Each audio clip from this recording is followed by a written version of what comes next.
Thank you once again for joining us. William Silla is our sign language interpreter tonight. Now, two arms of government are set to clash following a presidential directive requiring that police recruits report to training grounds this coming Sunday. That's right. The Independent Police Oversight Authority has termed the directive as an abuse of power by the President and has resolved to sue the Inspector General of Police, Joseph Boynet, and National Police Service Commission CEO. Now, as KTN's Aaron Ochieng now reports, the judiciary is now asking the executive not to overstretch its own mandate. Also further direct the Inspector General of Police to take urgent steps and ensure that the 10,000 recruits whose enrollment is pending promptly report for training at the Kenya Police College in Kiganjo. I take full responsibility for this directive.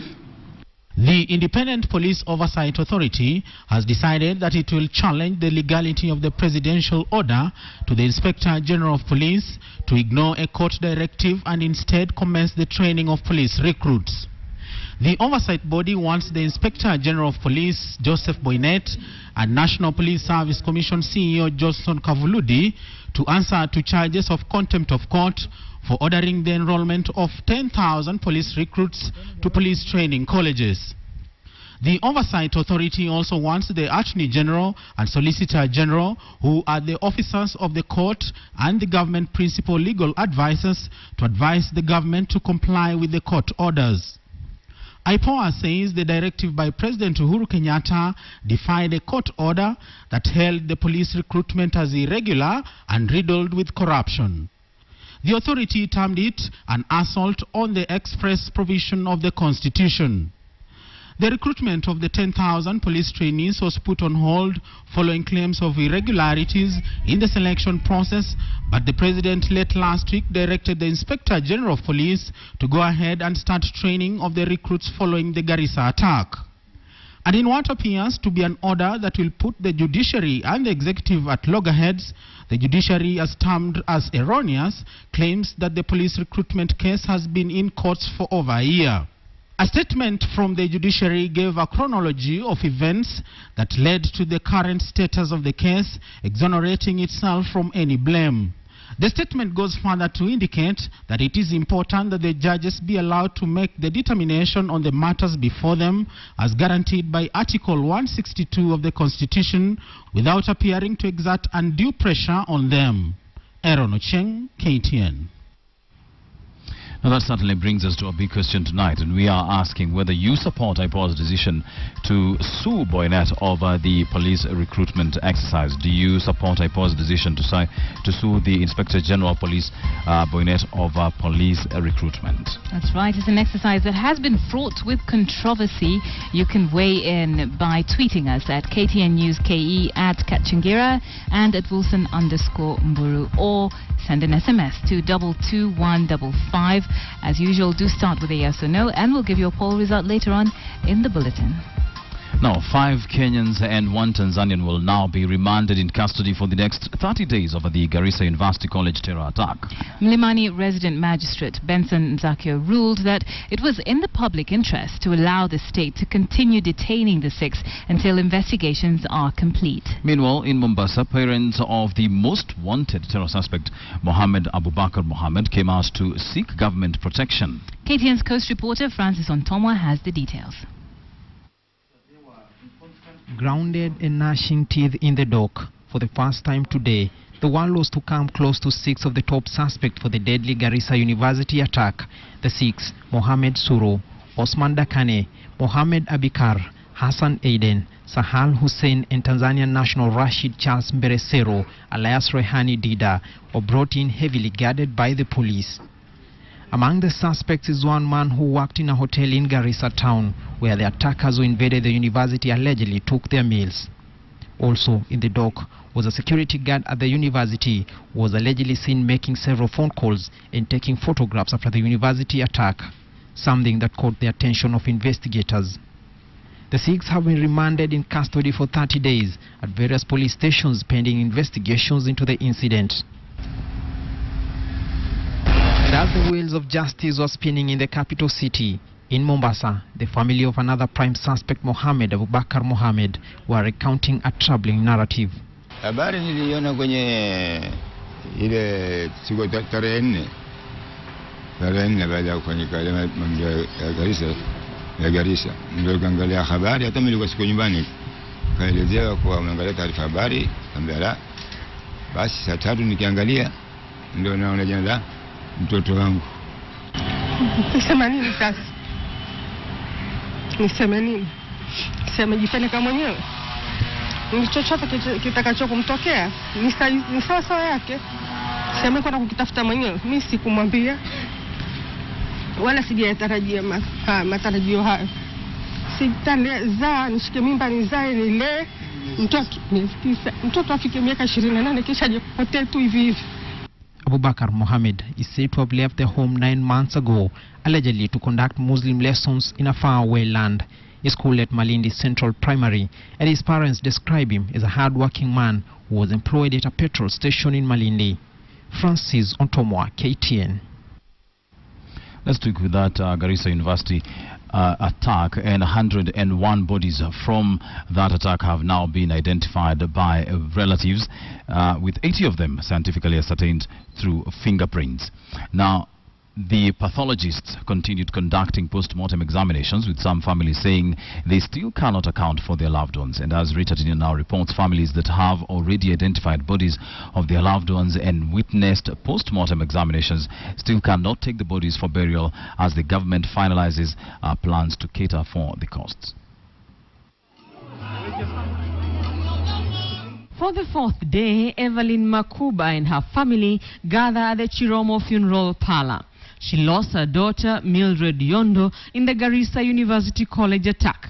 Mildred, a first-year student, was her last born in a family of 9. She identified her daughter's body on Sunday. Ngaje kwa uso hakuwa anatambulika, juu alikuwa na hizo alama za marisasi hapo kwa uso. Niangalia tu alama zingine kwa mwili, mimi mwenyewe namjua ni mtoto yangu. A post-mortem exam was conducted on Monday, but the family can't take Mildred's body to Mumias, Kakamega County for burial just yet. Kwa sababu wamesema tungojea Central Government itangaze ni lini tutachukua mwili, juu hatuwezi chukua peke yetu, hii ni kesi ya serikali. But as Mildred's family waits to take her body home for burial, other families are still searching for their loved ones. John Maingi from Nyahururu is yet to know the fate of his son, Samuel Mwangi. Nilicheki kwa listi yote, kwa listi kwa mili nilikuwa huko tangu niko na siku 4 hapa, sijapata. For the family of Richard Bor from Molo, the search for his son Daniel Bor continues after the body he thought was that of his son was claimed by another family. Kuitwa, si tulikuwa tumejaribu ku identify fulani. Sasa si tulikuwa tunachukua hiyo namba tujue inaweza kuwa yeye ama si yeye. Lakini one funny thing, kufika tena huko saa hizi wakati tuliitwa hiyo namba kuingia huko, tunapata mwingine ana claim tena the same body. Sasa hapo tukachanganyikiwa. Tag number 616, tag number 640. With at least 43 bodies yet to be identified and with several families yet to account for their loved ones, some want the government to give clear figures that will enable them know whether their loved ones are dead or alive. Wangechukua ile ya Mansura, hiyo namba, na namba ya wale wanajulikana ile miili ilikuwa hapa, alafu na wale walikuwa hospitali, si ndio ingesemekana sasa kuna wengine bado wako msituni. Na tayari si hiyo ingejulikana tayari, wangefanya tu subtraction. Wakajua shida iko namna hii. Na hapa ukiuliza hakuna mtu anakujibu ati sijui kama kuna watu kwa kichaka ama wapi. Ndio mimi nataka kujua kwani hiyo kuna watu waliruka fence wako huko kwa kichaka ama nini? Kwa sababu hata hao watu wabii. The government has pledged to provide a standard coffin, cater for mortuary fees and transport costs to burial sites for all those who lost their lives. Each family that lost a loved one will also receive 100,000 shillings. Rita Tinina, KTN. Well, tonight, several Kenyans are lighting a candle at Uhuru Park in memory of those who lost their lives in the Garissa attack. And let's go there right now. Sam Ogina has been attending this event. Sam, thank you for joining us this evening. If you can just tell me, what's it like right now standing there at Uhuru Park?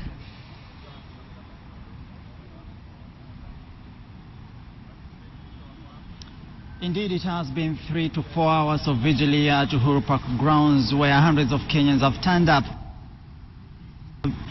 to be identified with the fallen individuals who passed on at the Garissa University College, the 147 students, staff, and even soldiers.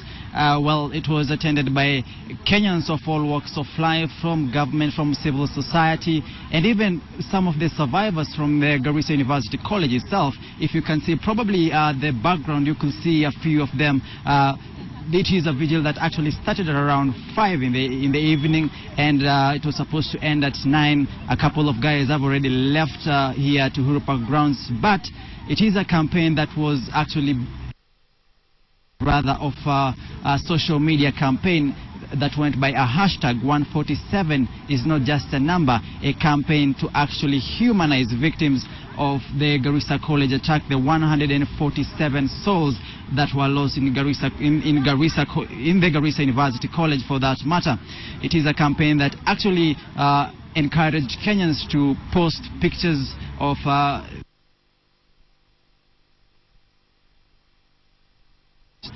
to these people who lost their lives. It is actually a campaign that put faces to the numbers, if I may say, faces to the numbers of those who were killed in Garissa. So it is a campaign that has actually culminated here at Uhuru Park grounds.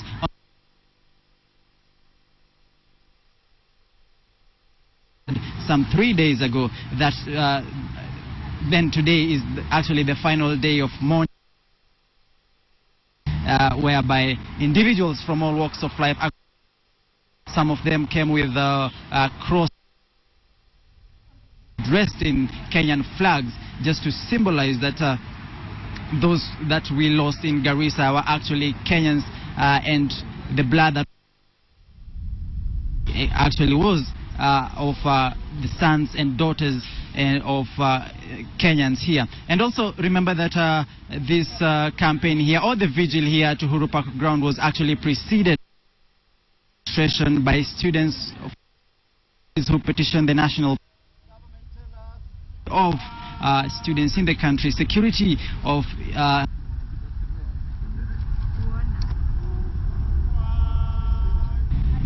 students. All right, we apologize for that. Looks like we're having some problems with that signal. But thank you, Sam, for updating us. Sam Ogina is at Uhuru Park, where there's an ongoing vigil for the victims of the Garissa attack. Now, staying with that, it has been 5 days since those senseless killings by the Al-Shabaab at the Garissa University College. And following the terror acts, teachers in the region have said enough is enough, and they want out. The teachers now want the Teachers Service Commission to transfer them to other regions in Kenya, as they simply fear for their lives. Betty Kialo reports.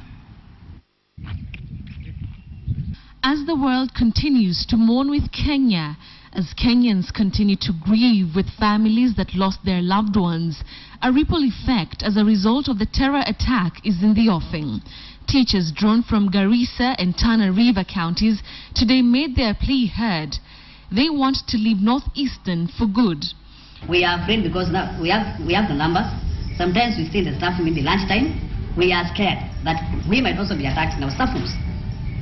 So we are really scared. According to them, the events of Thursday the 2nd continue to haunt them day in, day out. They say until security is restored in the region, they are not ready to risk their lives. Shule yetu tuko walimu more than 20 in our school. So tunaona kuwa ni wakati wowote unaweza kuwa targeted. Speaking to the Standard newspaper, Kenya National Union of Teachers Secretary General Wilson Sosion said he had received grievances from teachers in the region who feared for their lives since the attack. Sossion said he had given them what he called a second chance to register with the union in order to demand for their transfers. At the university, traces of the attack are clear. The hostels quiet as a number of handymen begin to restore an institution that will go down in history for the wrong reasons. In the town, leaders in Garissa, drawn from political and religious divides, continue to preach the unity message. We would like to reiterate that Islam and Muslims are not in any way party to these heinous, barbaric, horrendous, and inhuman acts whatsoever. At this meeting, the Interior Ministry and Kenya Police were on the receiving end yet again.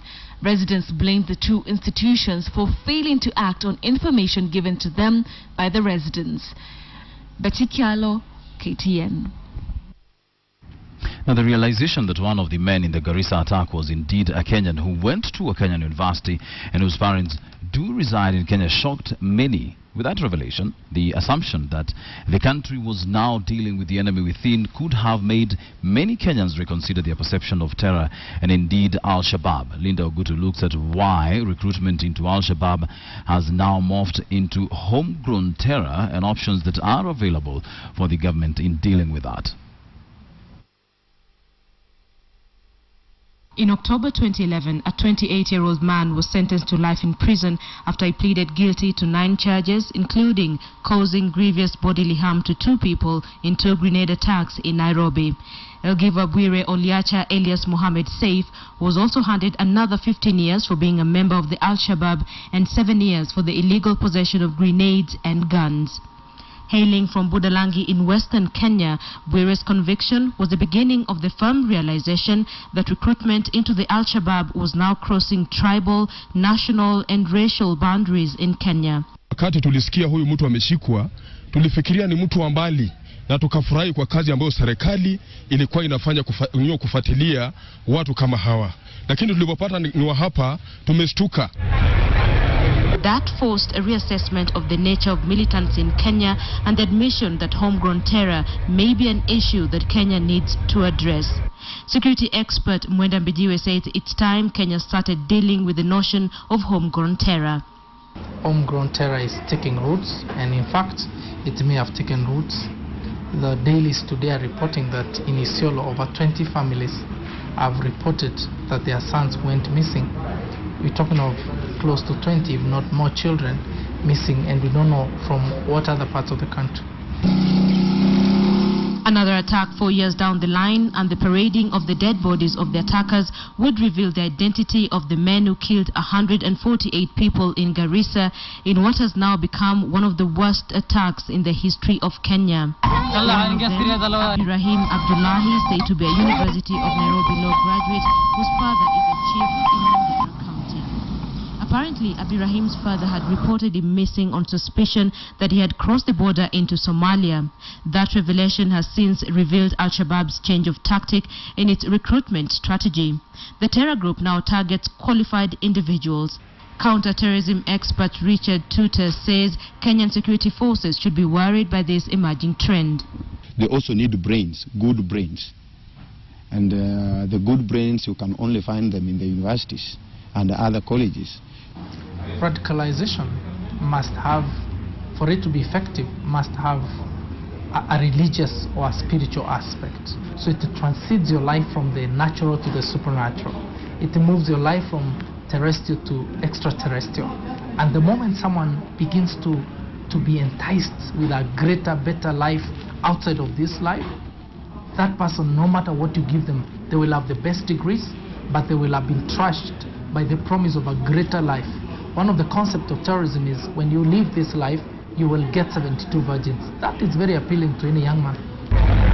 With the changing face of the Al-Shabaab, both men agree that the war against terror in the country has now become even more complicated because the men and women who are now being used by the terrorists are no different from anyone on the streets, all aspects considered. They want to localize the struggle. So that the struggle now should be seen as a struggle that it's emanating from the Kenyans themselves, so that they legitimize their war. Leaders from northeastern Kenya now say they know the identities of youth who have fallen victim to religious radicalization in the country. What's more, they say they will reveal their identities to the authorities. Question is, what is Kenya going to do about what is slowly turning out to be homegrown terror? Linda Ogutu, KTN, Nairobi. So the exit of Joseph Ole Lenku and David Kimayo, two high-ranking Interior Ministry officials, did to some extent have bring a feeling of a return to normalcy amongst a terrorized population. Now, the entry of Joseph Nkaiseri and Joseph Boynet has thrust the country yet again into the limelight after brazen terror attacks. Question is the government chasing shadows and sideshows in the war against terror? Who is to blame for the latest terror attack that has left over 147 people dead? Here's KTN's Dennis Onsarigo. Exit Joseph Ole Lenku and David Kimayo. Enter the two Josephs. I, Joseph Nkaiseri. Joseph Nkaiseri and Joseph Boynet, and with their entry a new set of laws.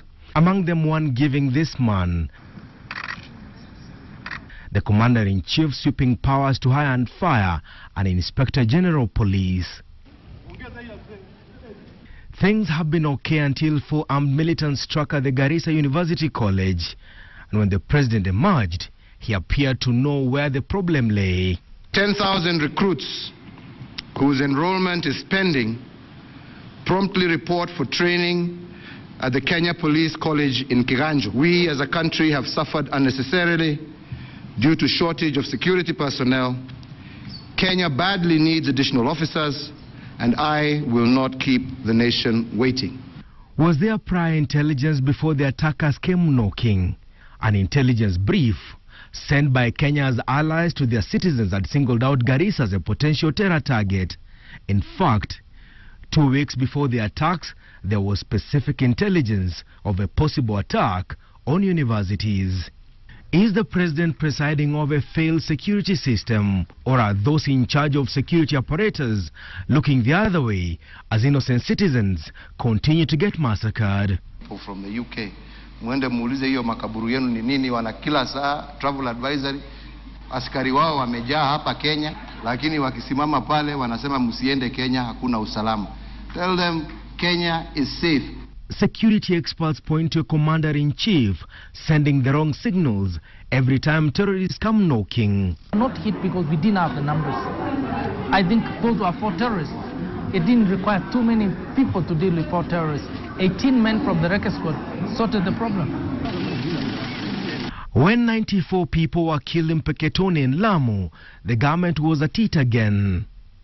If you are unable to wait for the next general election, you are in a hurry. You want to make the country ungovernable so that you can get into office through the back door. That will not happen in Kenya. This, therefore, was not an Al-Shabaab terrorist attack. A governor was arrested, but before being arraigned in court, the state dropped charges against him.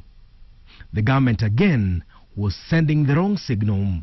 When terrorists struck a bus in Mandera and claimed the lives of 28 people, the state appeared to support a questionable military operation reportedly carried out a day later. 2 successful operations in the hideouts of the perpetrators of the Mandera executions were swiftly carried out across the border.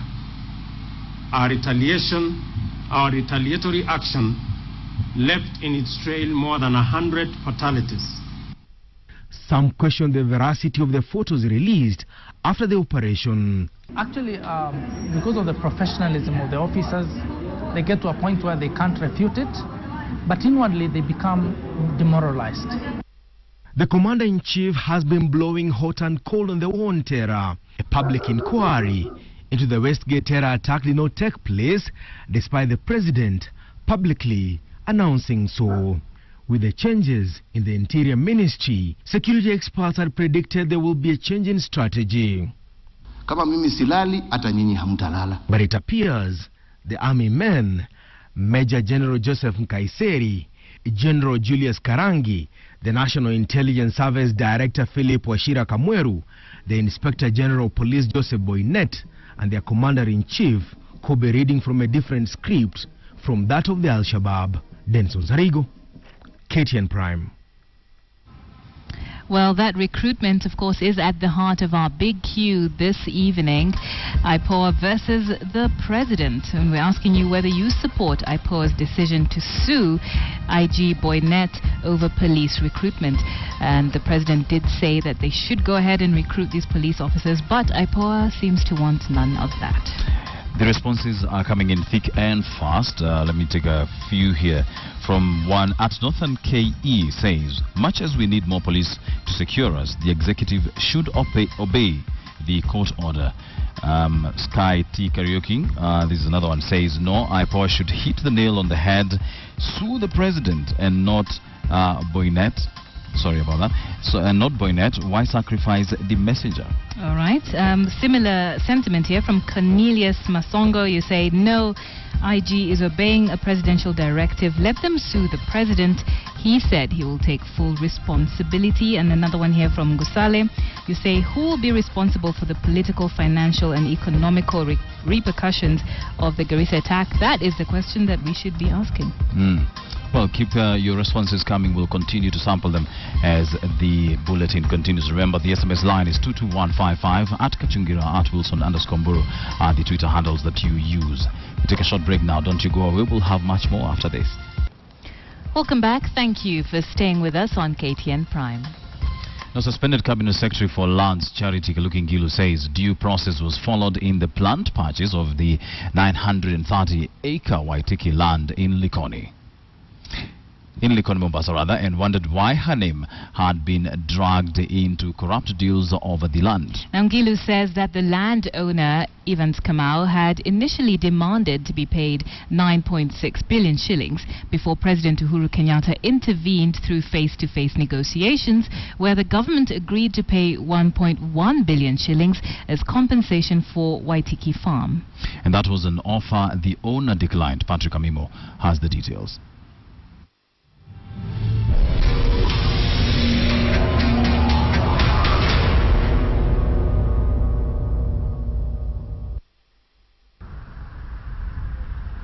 The Anti-Corruption Head Office at Integrity Center played host to suspended Lands Cabinet Secretary Charity Ngilu. For almost 9 hours, Ngilu was grilled by detectives over 3 land cases: the contested 134-acre piece of land in Karen, which has multiple ownership claims, a 2-acre plot along State House Crescent, and the 930-acre Waitiki farm in Likoni, Mombasa County. Ngilu provided detectives with a set of documents exonerating herself from corrupt allegations leveled against her. After 9 hours, Ngilu emerged to brief journalists who had camped outside from 9:30 in the morning. The 930-acre Waitiki farm was occupied by squatters after the 1998 Likoni land clashes and have refused to vacate. In 2013, Ngilu says Evans Kamau offered to sell the land to the government at a price of 10 million shillings an acre, which totaled to 9.62 billion shillings for the 930 acres. After that, a further negotiation was to be done on a face-to-face meeting between Waitiki and the president himself, the cabinet secretary in charge of treasury, myself, former Minister of Internal Security, Mr. Olelengu, Mr. Joseph Kinyua, among others. And it was agreed that he be compensated at 1.1, meaning that the president himself saved by his intervention public that much money. However, Ngilu has been accused of inflating the price of the land by 110 million shillings in a deal where she was to allegedly pocket a cool 65 million shillings. She denies the claims. Where the 110 million shillings came from, I could not understand and I could not tell. Ngilu said she could not discuss the controversial 134-acre Karen land, estimated to cost 8 billion shillings and whose ownership is being contested in court by businessman Dagama Ross, former NSF managing trustee Jos Konzolo, among others, who claim ownership following subdivision of the land. On the controversy surrounding a 2.5-acre plot along State House Crescent, which is estimated to cost 800 million shillings, Ngilu says the land belongs to the government and was given to the City Council of Nairobi in 1965 to be used as a school playground. The land was reverted to the government if it was not used for the initial purpose. An Ethiopian national who is a director with Maita Limited is now claiming ownership. The Ethiopian complained to EACC and National Lands Commission, accusing the Minister of Lands of aiding persons to grab the land. But on the 22nd of January, the President himself again said that land must revert to government. We brought the walls down, and we have now given back that piece of land to government. So it is public government land, where Minister of Foreign Affairs headquarters is going to be constructed. Charity Ngilu becomes the second cabinet secretary to be grilled by detectives of the anti-corruption unit after Agriculture CS Felix Koskei. They both claim to be innocent. The burden of proof remains with the detectives. Patrick Amimo, KTN, Nairobi.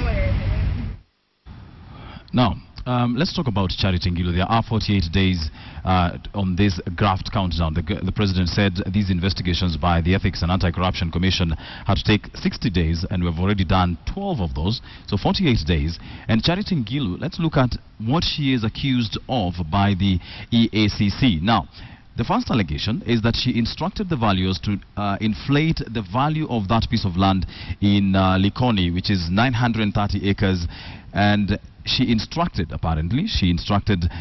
valuers to inflate that piece of land by 110 million shillings. The value of that land was about 9.3 billion shillings, but now you add 110 million shillings, and the figure becomes something like 9.41 billion shillings.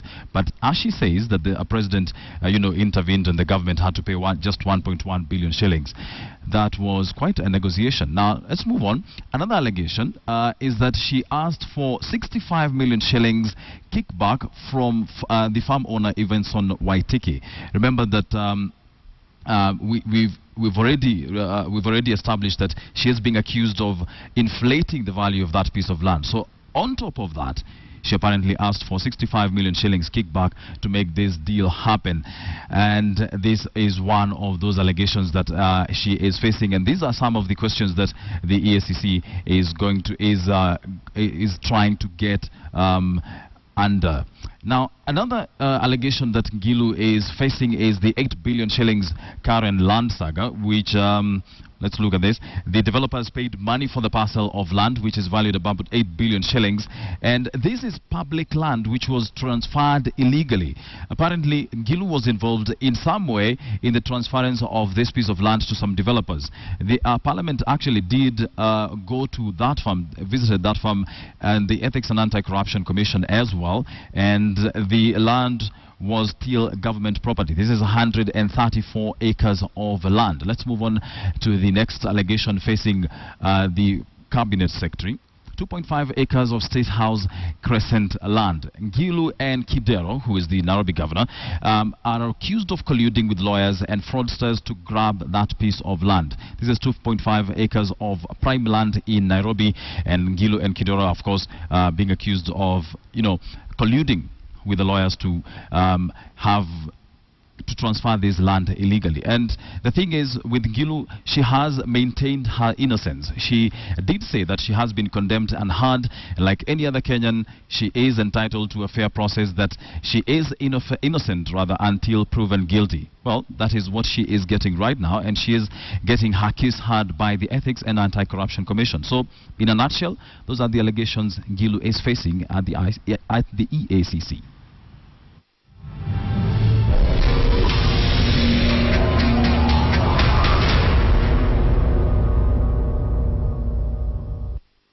Of course, we do continue with that graft countdown here on KTN. Let's talk about traffic now, though. Motorists in Nairobi, you might be one of them, did today wake up to drastic changes on the roads. The Nairobi County government has actually moved to implement its plan to do away with roundabouts along the Uhuru Highway, and they're first blocking right turns at selected roundabouts.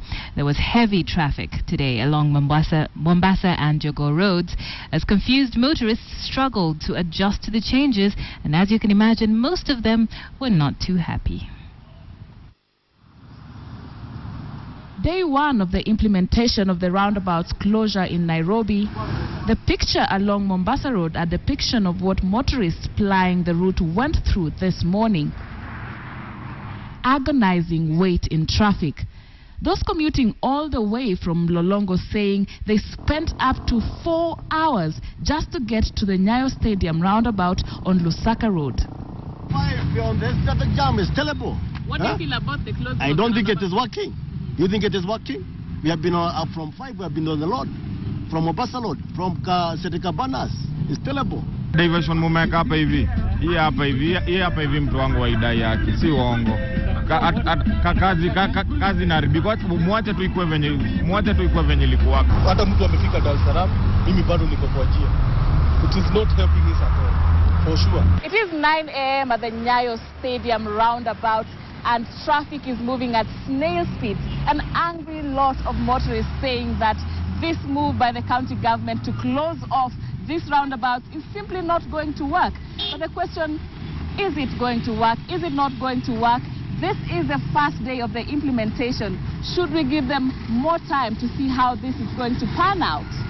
A shouting yes from some of the motorists who say that they can feel a difference and that Nairobi residents should give it more time to take effect. It is apparent that the confusion by motorists trying to find alternative routes was also part of the increased traffic jam. It was okay, but if there was proper communication, I think there wouldn't be all this trouble. Yeah. Now you can imagine I've gone like 3 rounds, so I don't know where to go to Madaraka. I don't know. Hapa tunasonga kutoka hata kama ni jiamu mpaka hapa tumechukua dakika 30 na tunasonga 30 minutes kutoka Lang'ata hadi sasa hapa. Sana naweza sema iko sawa. We have not had any accidents on the road, so the traffic has been moving. There's not been any stoppages. However, a few of the people did not understand on the routings. They never knew where to pass, and hence a little confusion to those people who have not been seeing us on the media. But in some areas, including Lang'ata Road and Wayaki Way, traffic flowed smoothly. The move to remove roundabouts along Uhuru Highway is part of Nairobi County Government's plan to decongest the city. Ultimately, the county government, in partnership with the Ministry of Transport, plans to replace these roundabouts by junctions coordinated by traffic lights. It is estimated that this will reduce traffic in the city by up to 30 to 40%. Sharon Momanyi, KTN. A very good evening and welcome to KTN Business. My name is Abi Agina. Begin with the race to replace Professor Njogona Ndung'u at the helm of the Central Bank is now on the home stretch. The Public Service Commission has conducted interviews with the 5 finalists that have been shortlisted for the position of the governor. But who are these men and women, you ask? In the first of the CBK Succession series, Adelaide Changole brings us an insight into the people who could be steering monetary policy for the next 4 years. The name Professor Njogona Ndung'u has been synonymous with the Central Bank of Kenya for the last 8 years. But following the expiry of his term, the search is on for the man or woman who will replace the professor at CBK. It would be very, very difficult, to be honest, irrespective of what people think. It would be very, very difficult to beat Njogona Ndung'u's record. The application process attracted 22 applicants, 11 of whom held PhDs. But the Public Service Commission shortlisted 5 individuals that it believes have what it takes to take the mantle from the professor. More often than not, many central bank governors today hold PhDs in economics. And today, the finalists took their place in the hot seat.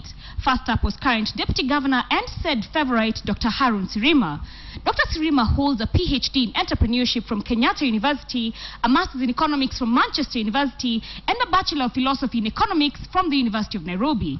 Dr. Sirima has worked for CBK since 1986 when he joined as a graduate trainee. Dr. Sirima has extensive experience in public finance and sovereign debt management. Next up was relatively unknown Dr. Patrick Njoroge. Dr. Njoroge holds a PhD in economics from Yale University, a master's and bachelor's of arts degrees in economics from the University of Nairobi. He is currently the advisor to Deputy Managing Director at the International Monetary Fund, where he has worked in various capacities since 1995. Before this, Dr. Njoroge worked in the Ministry of Planning. Former Permanent Secretary Dr. Edward Sambili was third in the lineup. Dr. Sambili holds a PhD in economics and a master's in international trade and development from Lancaster University. He earned his Bachelor of Education in mathematics and economics, graduating with first-class honors from the University of Nairobi.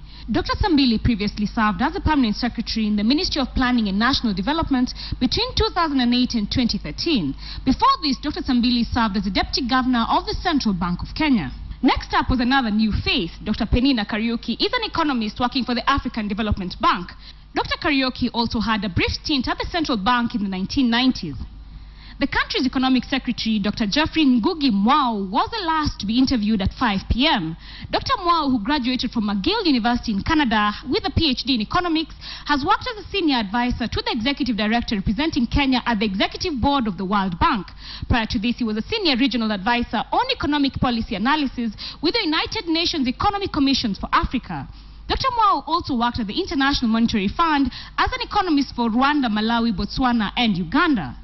Looking at the shortlisted candidates, the next governor will be a departure from Professor Ndungu, who is widely regarded as a career economist, with his successor expected to consolidate changes in the banking sector rather than introduce radical reforms. It would be good to see that their backgrounds would actually help them to create new ideas and to look at the economy in a new way, Kenya's macroeconomy in a new way from what we've seen, in a way that's different from what we've seen before. Adley Changole, KTN Business. Well, quite some heavy profiles there of the candidates, and we do wish them all the best. Moving on, a newly proposed draft irrigation bill 2015 is seeking to ensure full exploitation of the irrigation potential in the country. Once finalized, the bill will provide legal framework through which irrigation development and management will be fast-tracked. It also proposes county government's role in an effort to ensure food security, employment and wealth creation. The collapse or reduction of government services, including subsidies to irrigation, has resulted in failure and abandonment of many government-supported systems.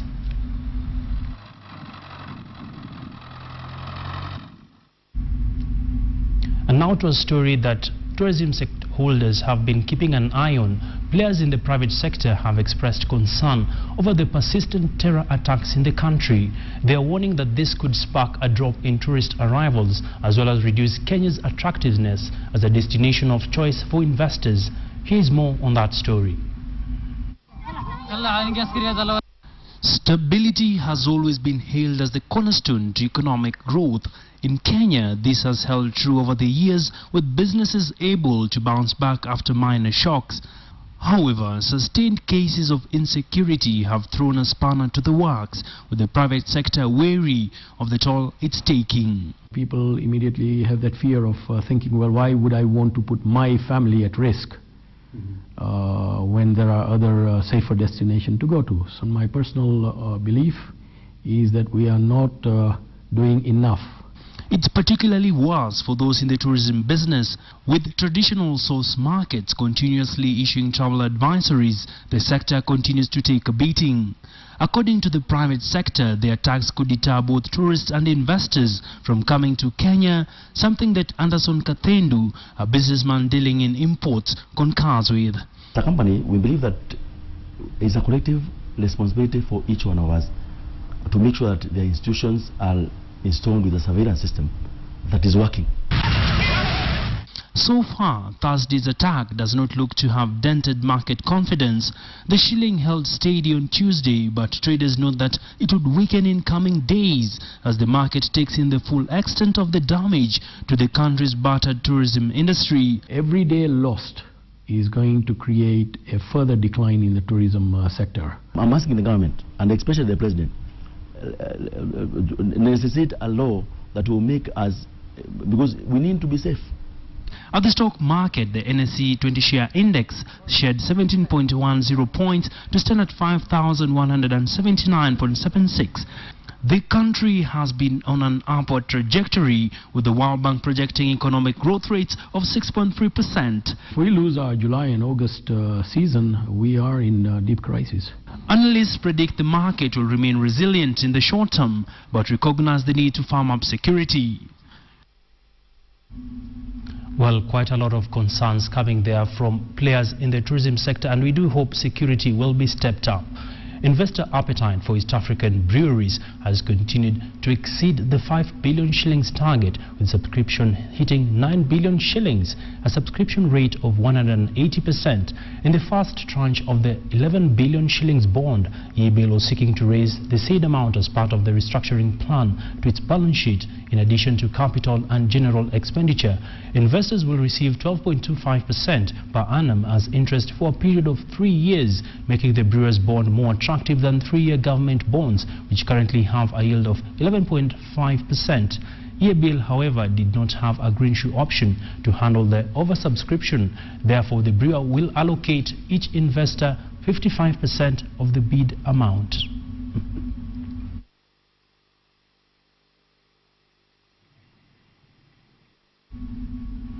Well, and that brings us to the end of business news for tonight. Coming up next is our financial report. Do have a lovely evening. My name is Abi Agina. Let's do this tomorrow, same time, same place.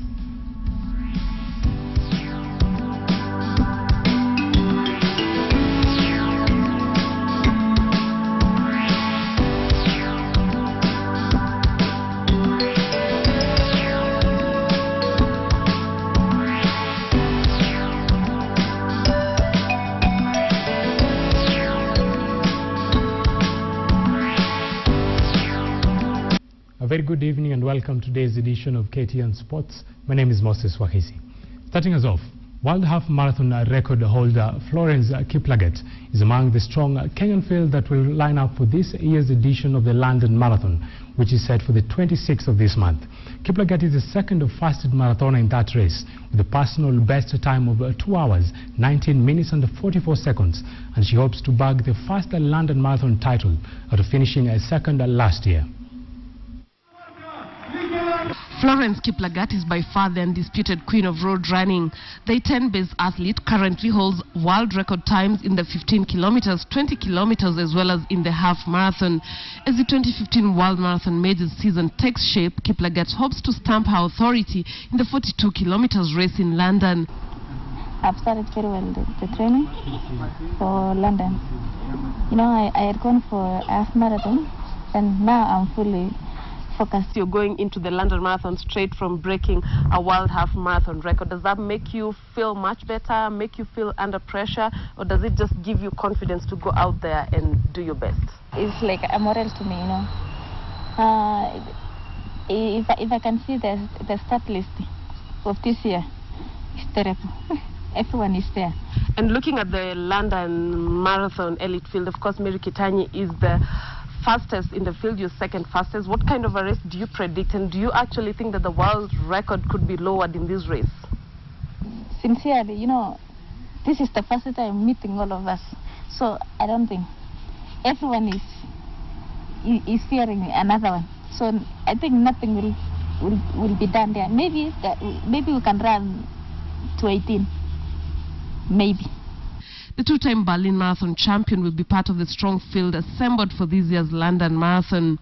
Kiplagat finished 6th at the 2013 London Marathon before coming in second last year behind Edna Kiplagat. Her target in London this year is more realistic. I don't want to know about the position, but 2:18 is my target. A trial on the world marathon record is the ultimate goal. I love myself more than anything else. You know, I like putting my name in the book of records. I don't want to miss it. You know, if you go to peruse the book, I need to be inside. I don't want it to be buried out. Kiplagat will be up against a strong Kenyan field that has been assembled for the London Marathon, with previous winners like Mary Keitany, Edna Kiplagat and Priska Cheptoo set to be the race highlights. Lynn Washira, KTN Sports. Thank you, Lynn, for that exclusive piece, and let's hope Kiplagat will sparkle in London. Moving on. Kenya Pipeline, the 2015 African Feminine Club Championship silver medalist, have blamed poor officiating to their weekend's loss to Al Ahly of Egypt in the finals of this year's club championships. The team arrived home from Cairo early this evening, and they claimed that they were denied a gold medal by biased officiating. Pipeline were hunting for their first continental club championship glory since the year 2005, but they lost 3-1 to the Egyptian side, who bagged their 6th title. The team captain, Janet Wanja, however, praised the young members of the team, whom she described as the brighter future of that team.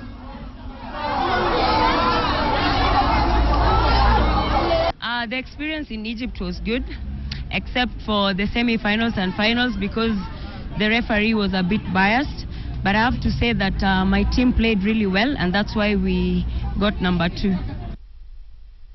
To matters golf. 64 professional golfers, among them 11 locals, played in today's Coca-Cola-sponsored Pro-Am that marks the beginning of the 2015 edition of the Barclays Kenyan Open.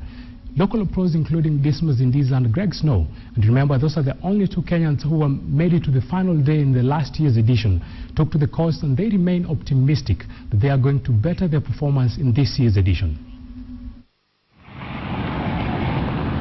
The 72 Park Iron Golf Club hosted the cream of golfers known for their expertise in the European Tour during the Coca-Cola-sponsored Pro-Am.